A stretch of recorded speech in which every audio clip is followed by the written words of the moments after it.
Episode of Faith versus Culture here from the CBN News channel. We're talking about the modern sexual revolution and how Christians should respond. That and more is coming up. Having sex before you're married is a bad idea. Don't tell me there's no such thing as gun violence. That just depends on your definition of when life begins. There are problems of sin and habit that cannot be solved outside the person of our Lord Jesus Christ.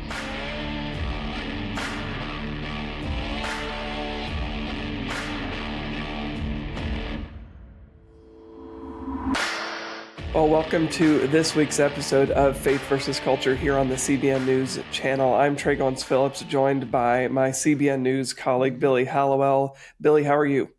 I'm doing well. How are you? I'm good, and I'm excited to have our guest with us today, Brandon Showalter of the Christian Post.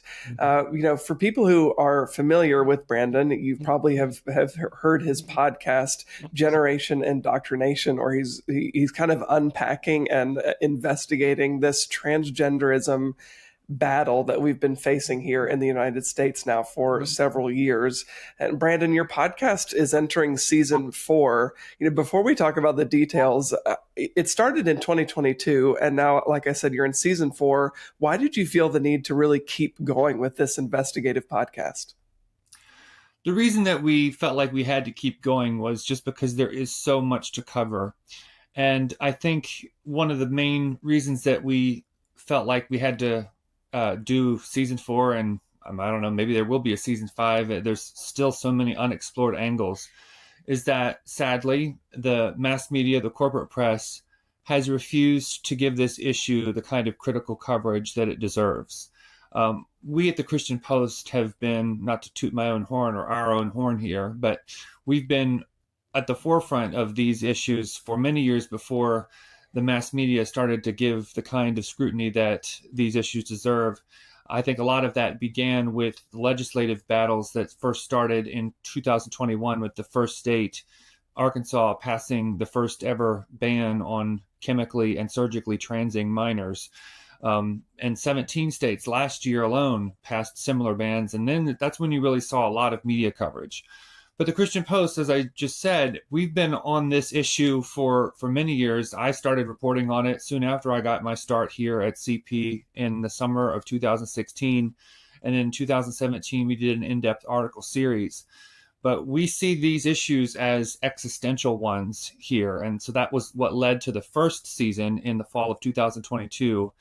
And the response has just been so overwhelming. We've heard from so many people who've been impacted by gender ideology, everyone from parents of kids who are caught up in this social contagion, whose kids have become medicalized and even sterile and surgically maimed in some cases.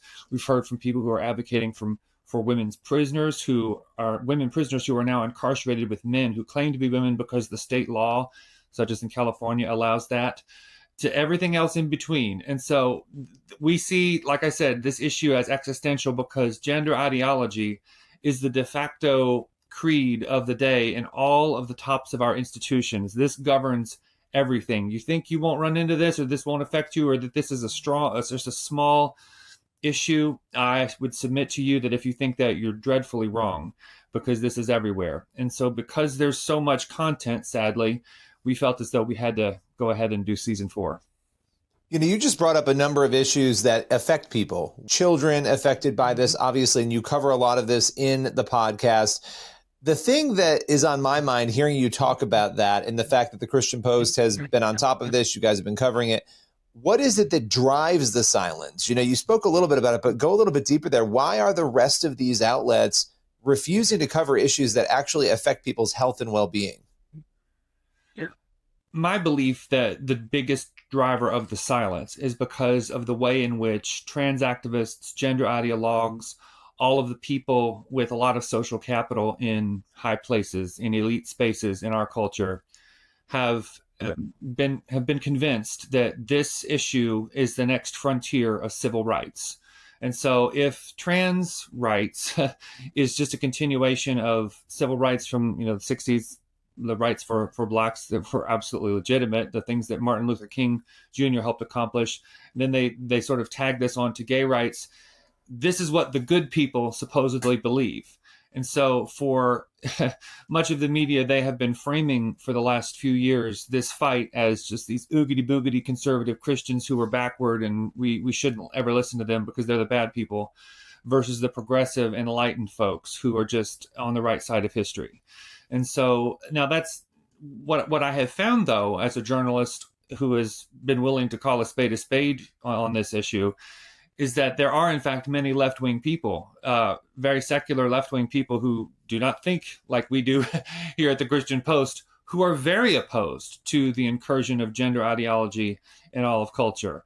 But they can't get a voice because still the media, the media that they usually read, is locked down. They are ideologically captured, to use a phrase that I often do. And so left-wing voices are not being heard, and yet we feature them in our podcast. We did so in season 1, and we've got a variety of perspectives in season 4.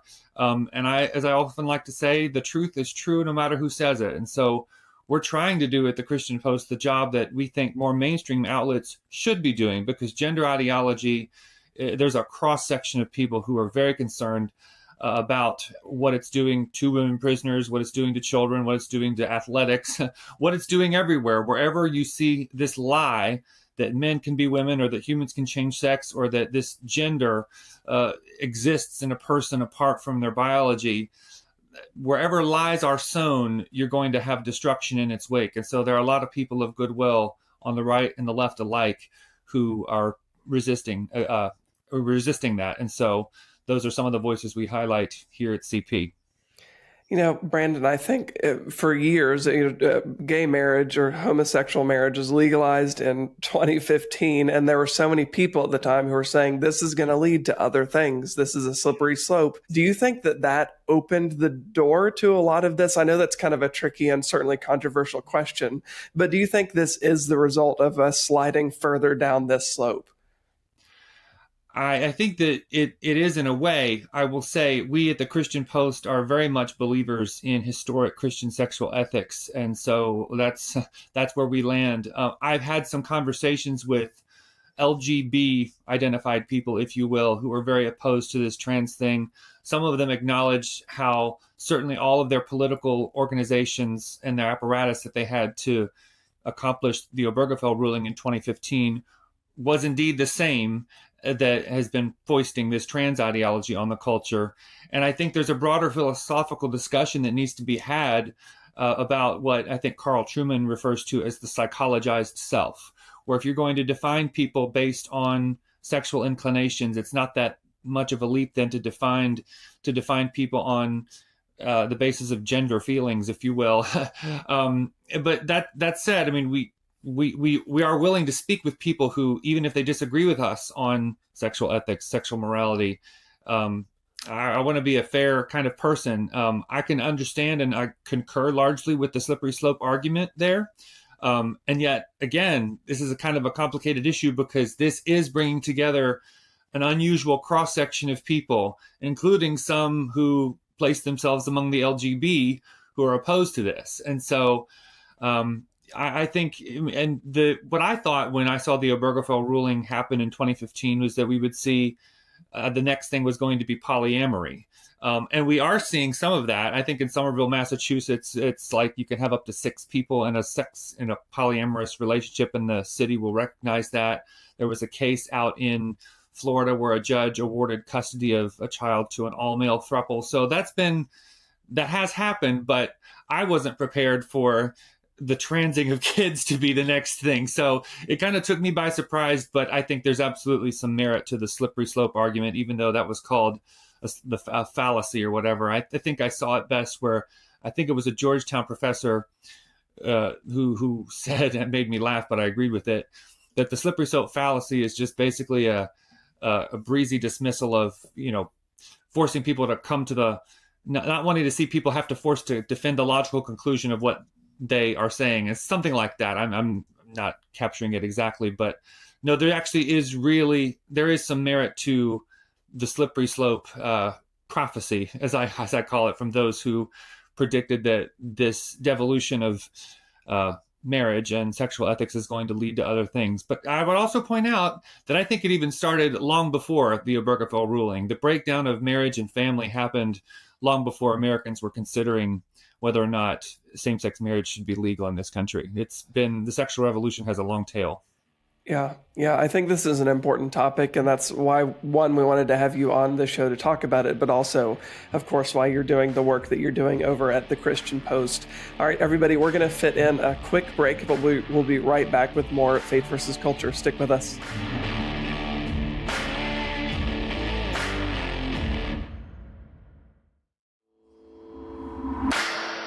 Welcome back to Faith versus Culture here on the CBN News channel. We are joined by Brandon Showalter over at the Christian Post, talking about season 4 of his new series, Generation Indoctrination. Something, Brandon, that I want to ask you how you see this issue playing into the presidential election this cycle. I see this issue as something that it's kind of quietly brewing beneath the surface in this election. It hasn't bubbled up to the top. It may, here we are about a month out. It's entirely possible that this may continue. This may eventually become a topic of considerable discussion with regard to Trump versus Harris, or this season is so crazy. So who knows? Who knows? Like, there's so many wild things happening. 2 assassination attempts against Trump, for example, that I just think we're in a very unpredictable time. There hasn't been the kind of focus at either convention on these kinds of issues, though it's been cropping up here and there a little bit. But I think that this is something that's on the minds of a lot of people, especially with regard to parental rights in schools, but also the medicalization. It's harder to get attention on things like women's prisons, and sports has been interesting. Well, Americans love their sports. And so I think what's on most people's minds is the economy and the border. That's what this election is largely about. But this is brewing. And so I anticipate that if Harris is in the White House, that there will be an extreme furtherance of this ideology, because the LGBTQ ideologues basically run the Democratic Party, and they never take no for an answer. They will do whatever they want, and they'll use the Democratic Party to accomplish their ends. The Republican Party, should Trump prevail, I anticipate that there will be some pushback. How much, I really don't know. He's made statements in the past saying that he's going to push back against the medicalization and surgery on children. And I would anticipate that, given what Republican legislators have done in the states, that there would probably be some policies that would be more favorable to what we as Christians would like to see in the interest of protecting children and other vulnerable people. But, you never really know. Sometimes things just don't go the way you predict they will. I mean, we're seeing countries in Europe, for example, that are very left-wing and progressive, certainly compared to America, that are walking back. Sweden, Finland, these are not conservative Christian countries, and they are pushing back against the medicalization. They're backpedaling significantly. England as well. The Cass report came out earlier this year, which recommended against doing these treatments for children who are gender confused. And so history can be very strange, but I do think that as long as we keep telling the truth about what's really happening, we will eventually outrun the activists. And trans activists are not nice people, just by and large.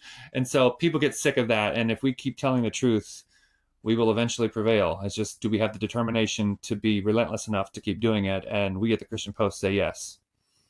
One of the things, just to shift gears a little bit, that you've talked a lot about are the detransitioners. And a lot of people may not know who these individuals are. Some people who follow conservative media or read the Christian Post or Christian outlets would know, because we've all covered some of these individuals. But talk about why you felt it was important in this season in particular to address the detransitioners. You're right. In this season, we do focus a lot on those who are helping resist gender ideology on all fronts, including those who are trying to help detransitioners, their families.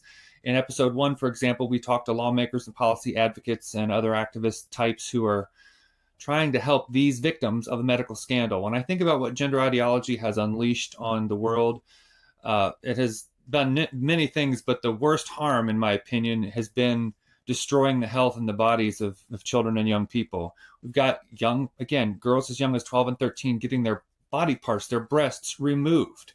and they've been rendered sterile if they've taken blockers and hormones. And even if a young woman, for example, takes testosterone for several years, her uterus will have atrophied, because that's what the synthetic testosterone does to the female body. If you take it and it throws your hormones out of whack, then you'll have to have a prophylactic hysterectomy. So we're sterilizing young people, and detransitioners were sold a bill of goods. They were told that this will improve their well-being, that this is the pathway to becoming their truest, most authentic self, as the lingo goes. And then their bodies break down and they realize it was all a lie. And so some of them have decided to become advocates and say, no, this is wrong. Don't do this. Don't allow children to give consent to this. Children can't consent to this. Please hear us. Our health was severely impacted. Some of them are now suing the doctors in the surgical centers that maimed their bodies. And they have not had a voice so much, except in very recent years, where I think I first saw a profile of several of them in the New York Post in 2022. Pamela Paul at the New York Times did a great lengthy op-ed about detransitioners and others who have been pushing back against this. It's just now started to appear a few places in mainstream media coverage, but largely thanks to Elon Musk, who purchased Twitter, now X. The detransitioners' testimonies in the 17 states legislatures last year has been very effective. Those videos have been widely seen, and so people were able to hear directly from these people about what it did, how it devastated their health, how it ruined their lives. And that's not me being hyperbolic.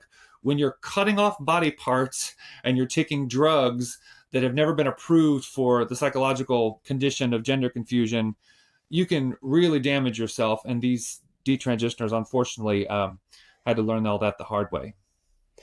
Brandon, as we're kind of rounding out the conversation, I think it's important to talk about where you're hopeful. Because as Christians, we know we are hopeful. We're hopeful people. And we know that there are things that are encouraging in the midst of something like this, as devastating as this battle has been. But as somebody who's really in the trenches, there's plenty that is concerning and that we need to sound the alarm bells on. But what have you been encouraged by? Are you seeing anything that is giving you some hope? I know you mentioned the detransitioners there who are starting to raise their voices, but as we're leaving here, what is something that can encourage people who are listening to this conversation? Well, I have been working on this journalistically for around 8 years. And so it's a long time to be pushing against what feels like a 50-ton boulder because of how immense it is and because of the ideological capture at the tops of our institutions, governments, hospitals. It's everywhere you go, and it's people in high places, top-down social engineering. And yet, the truth does stand alone. And if you keep telling it, eventually you'll prevail. I mean, but that's just the key, to keep telling it. And so I think it's as a result of journalists like me and others who we just decided to keep telling the truth that then led to the widespread pushback that we're seeing. Whatever people think of the legislation, I know people who don't think that the red states who are resisting this legislatively did the right thing because of how it politicizes this issue further. What it did do, indisputably, is it created cultural awareness. And so that's as a result of truth telling. And so as we see this kind of pushback, and I've heard conversations from people who are in groups that have furthered this ideology shamelessly, that they are now getting nervous, that they see the culture waking up, and that they don't think that they're going to win this particular fight from their perspective. And so it just does go to show that if you are faithful, and if you're relentlessly committed to truthfulness and to reporting the ugly, unvarnished truth no matter what, that will stand, that will last. And Scripture, moreover, is full of examples where a very small minority of people, or one brave person, David and Goliath, you think of, who a giant can fall with one act of courage, and suddenly God shows up and intervenes. God does work through a remnant throughout history, and so I can't think that now is any different, and including this issue. I mean, things can really change on a dime. Can a nation be saved in a day? Isaiah 66 says, yes, it can be. I submit that God is more than capable of rescuing his people and doing great things if we show up and display courage. And so I'm encouraged by the global pushback, and I'm encouraged by some of the things that I see here in the United States. But again, I just think that it's up to us to continue to tell the truth no matter what. And if we do, I believe we will eventually prevail. Awesome. Everybody, thank you so much for being here. Stick with us. We have a little bit more of Faith versus Culture on the other side of the break.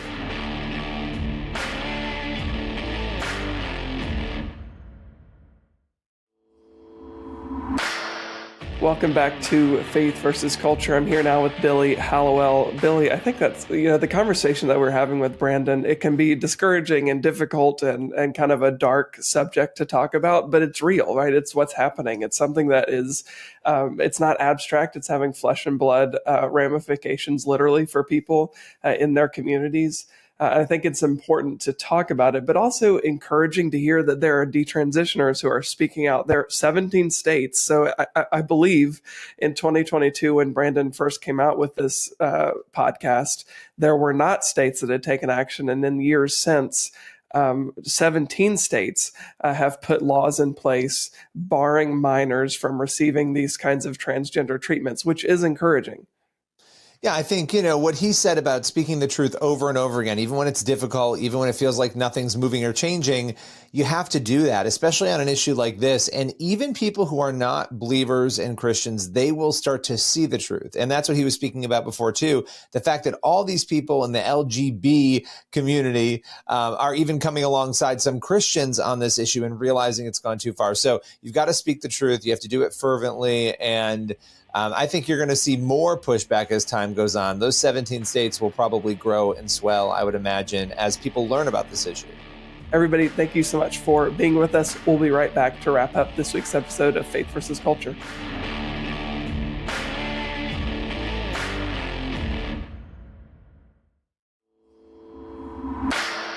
That is all the time we have for this week's episode of Faith versus Culture here on the CBN News channel. Thank you so much for being here. If you haven't already, head over to cbnnews.com. You can subscribe there to our Quick Start newsletter, as well as our Quick Start podcast, and never miss any news of the day. We always go through it from a gospel perspective. Again, thank you so much for being here for this conversation. God bless you.